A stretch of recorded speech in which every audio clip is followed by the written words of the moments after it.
Assalamualaikum warahmatullahi wabarakatuh. Perkenalkan, nama saya Susanti SPD. Saya dari SD Negeri 056648 Pantai Buaya, Kecamatan Besitang, Kabupaten Langkat, Provinsi Sumatera Utara.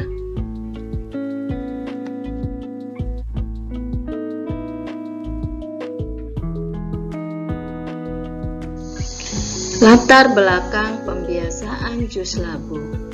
Terampil merupakan keahlian yang unik untuk dimiliki peserta didik, sehingga dapat berkarya di masa yang akan datang dan bermanfaat bagi dirinya sendiri maupun keluarganya. Sesuai dengan program jus labu dan pemanfaatannya, maka dengan bakat dan kemauan yang tinggi, peserta didik dapat memanfaatkan barang-barang bekas untuk dijadikan sebuah hasta karya yang memiliki nilai. Misalnya botol aqua bekas dapat dijadikan pot bunga dan lain-lain, serta pemanfaatan lingkungan.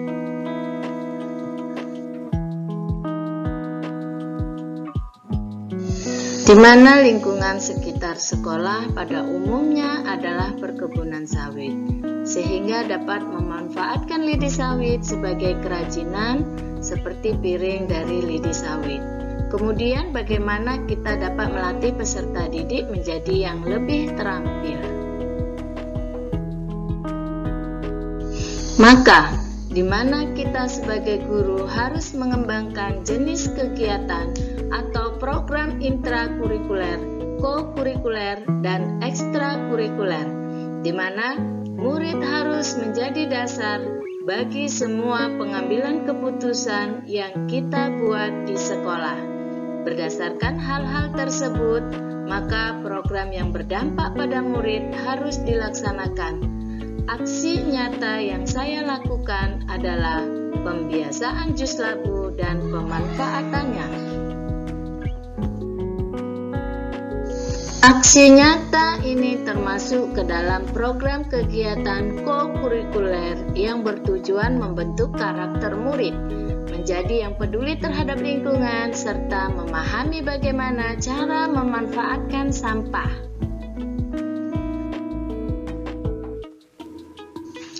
Aksi nyata, pembiasaan jus labu dan pemanfaatannya.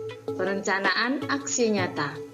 Sebelum aksi nyata dilakukan, saya berkomunikasi dengan kepala sekolah terkait rancangan program yang berdampak pada murid, pembiasaan jus labu dan pemanfaatannya yang telah saya susun sebelumnya. Berdasarkan prakarsa perubahan dengan tahapan Bakja, sudah saya rancang dalam demonstrasi kontekstual. Selain dengan kepala sekolah, saya berkolaborasi dengan rekan sejawat untuk melakukan aksi nyata tersebut.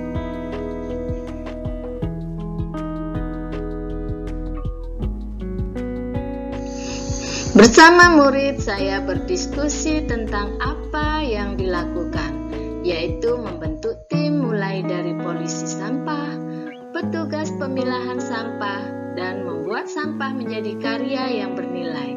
Kami menyepakati teknis pengumpulan hasta karya yang berbeda-beda sesuai dengan bakat, minat, dan keahlian murid masing-masing.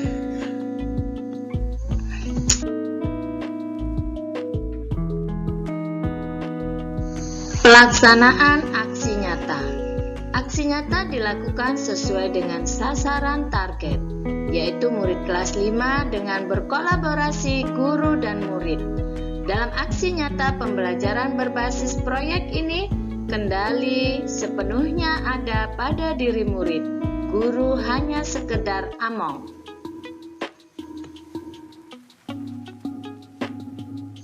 Dalam pelaksanaan, guru membuka kesempatan untuk selalu menerima pertanyaan atau ajakan diskusi dari murid, guna terwujudnya karya yang mereka inginkan. Dalam aksi nyata kali ini, kami memiliki mimpi untuk mampu menghasilkan sebuah karya dalam bentuk kerajinan dari sampah dan hasil lingkungan sekitar. Dengan aksi nyata ini, aspek kepemimpinan murid sangat diperhatikan, mulai dari voice atau suara, choice atau pilihan, dan ownership atau kepemilikan. Mereka mengeluarkan ide, gagasan tentang menciptakan hasil karya, hingga mereka punya rasa memiliki atas pilihan serta tanggung jawab untuk menyelesaikan hasil karya tersebut.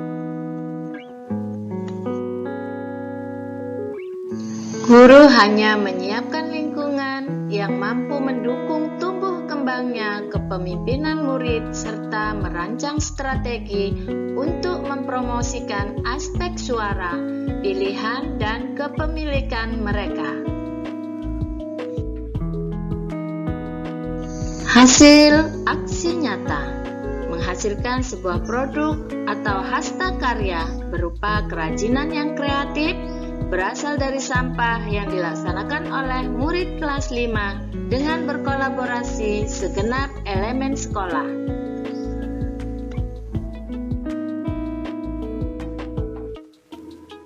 Dampak aksi nyata. Murid dapat meningkatkan kemahiran berkreasi, yaitu terampil menciptakan karya yang dihasilkan, memiliki rasa kepemimpinan murid, merasa dihargai, diperhatikan, dan dipercaya untuk mengembangkan segala kompetensi yang mereka miliki.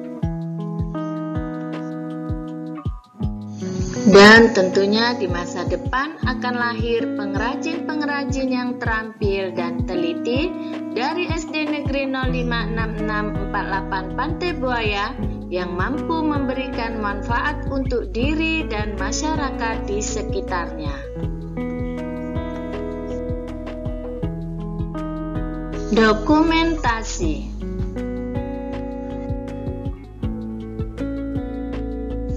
Berkomunikasi dengan kepala sekolah dan rekan sejawat. Murid-murid mulai sampai ke sekolah pada pagi hari.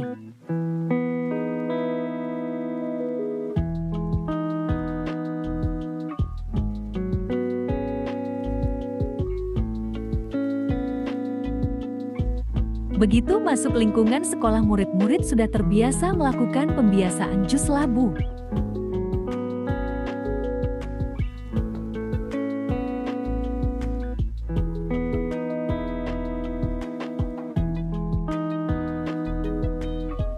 Murid tidak lagi dikoordinir oleh guru piket untuk melakukan pembiasaan jus labu.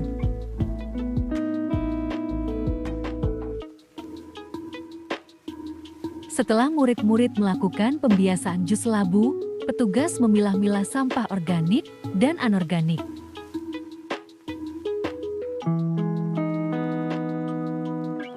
Mempaking sampah anorganik menjadi keterampilan dan sebagiannya dijual di tukang barang-barang bekas atau loak.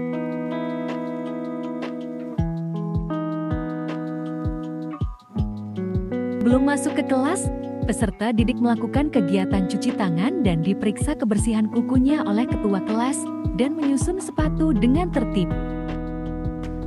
Ibu ingin menyampaikan program yang telah disusun, ya, di mana kita sudah membuat sebuah bank sampah, ya, bank sampah yang sudah kalian pilah-pilah, ya, kalian mana sampah organik dan sampah anorganik, ya. Nah, untuk apa sampah anorganik? Maka kita akan mengolahnya menjadi barang atau yang bermanfaat. Barang tersebut mempunyai nilai seperti yang hari ini akan kita praktekkan, yaitu membuat bagaimana cara membuat vas bunga dari botol aqua bekas. Kita mempraktikkan bagaimana cara membuat vas bunga dari botol bekas. Di lapangan nanti kita praktikkan, ya. Tapi sebelumnya kita perhatikan dulu video yang Ibu putar.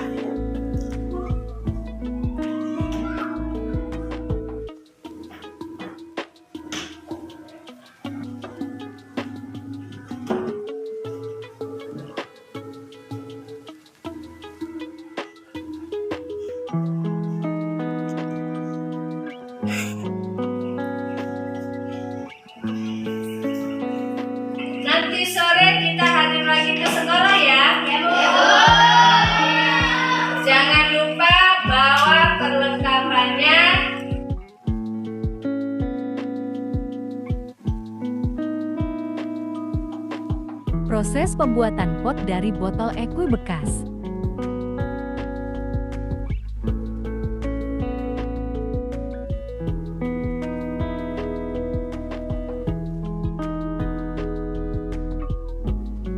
Saatnya pengecatan pot yang diselesaikan oleh salah satu murid. Akhir dari proses pembuatan pot bunga, yaitu dengan proses pengeringan. Terima kasih, salam dan bahagia.